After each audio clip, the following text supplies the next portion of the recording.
Today's episode is sponsored by last-minute Halloween costumes.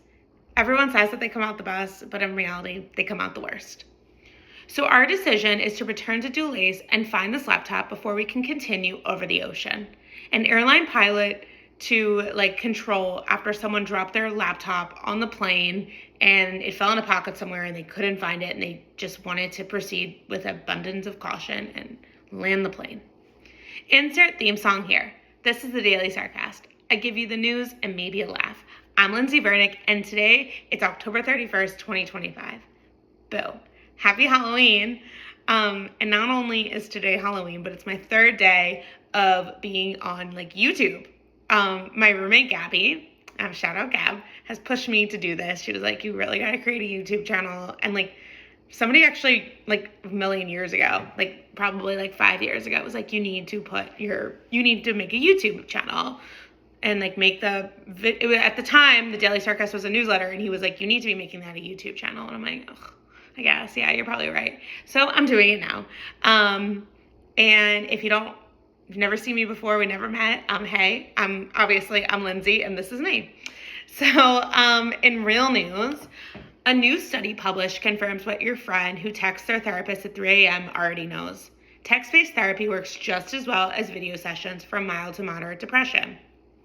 Researchers randomly assigned 850 adults to either weekly video sessions or unlimited texting email with a therapist. After 12 weeks, both groups reported similar improvements in depression symptoms. Fewer people dropped out of the text-based option. The video calls created a slightly warmer, more compassionate connection with therapists. I mean, duh.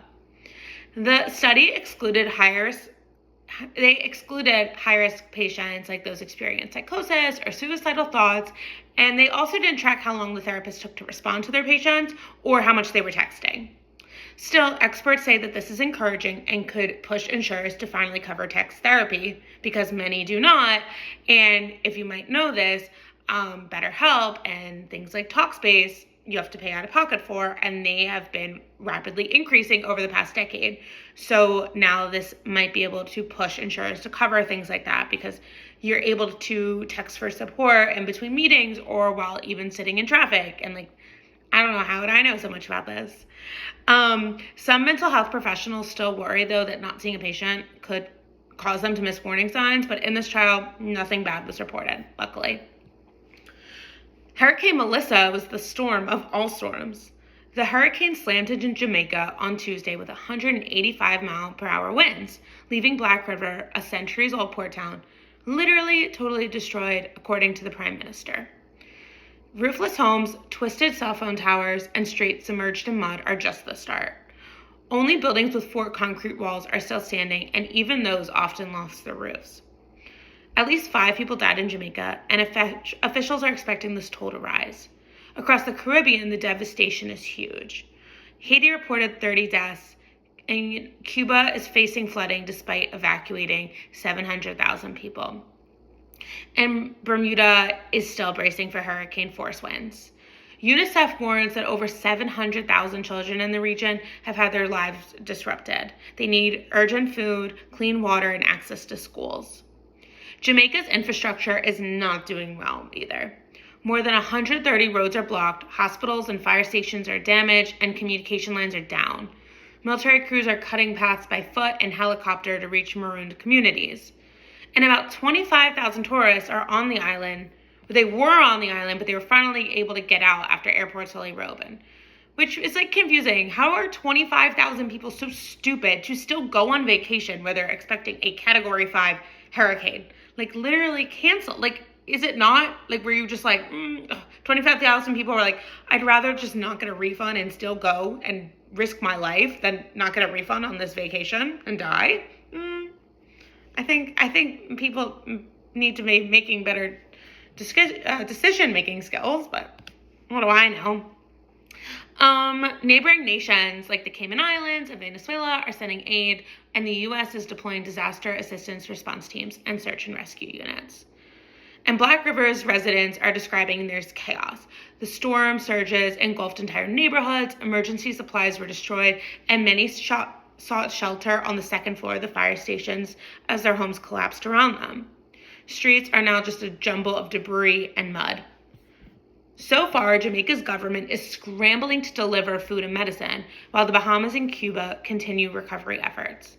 Melissa is not done yet, though. She's now a Category 2 hurricane moving towards Bermuda, with forecasters warning the storm could still pack hurricane-strength winds as it passes. So if you're planning a vacation to Bermuda, probably actually cancel that one. Prince Andrew, yes, the same guy who thought a BBC interview would save him, has officially been demoted. No more Prince, no more Duke of York, just plain old Andrew Mountbatten Winsterdor. That is not a cute name. He's moving out of a swanky royal lodge and into a way less glamorous house. Fun!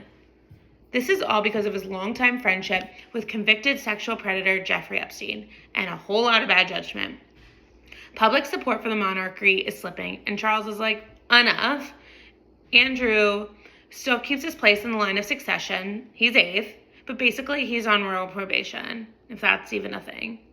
His daughters, Beatrice and Eugenie, keep their titles. His ex-wife gets nothing, and Andrew gets exile in his private funds. So it's just basically just getting divorced all over again, but from your family. In Lindsey life, I have had quite the week. I went to happy hour by myself. I had dinner with a group of strangers. I had an in-person job interview for the first time in years, and listened to my upstairs neighbor try to rap, but not get any better every night. MVP of the week this week goes to the French police. So the police finally caught the guys who robbed the Louvre. And it didn't take that long at all. $100 million in crown jewels vanished thanks to 2 thieves with disc grinders, a truck ladder, and scooters. They only went up and down the same ladders, but sure, it'd take over a week to find them. They used DNA, fingerprints, video surveillance, phone tracking, and good old-fashioned detective work to find them. They rounded up 7 suspects in about a week, and one was even trying to flee the country while they found him. So the French police get MVP this week for finally catching the biggest museum heist of all time using methods from Ocean 11. Cooking tip of the day. Leave it in the pan for 10 minutes, walk away, come back, and it's done. Feedback, comments, questions, a nice Jewish boy looking for a date? Email me at Lindsey@thedailysarcast.com. Thanks so much for listening. Have a great Halloween, and I'll talk to you guys on Monday.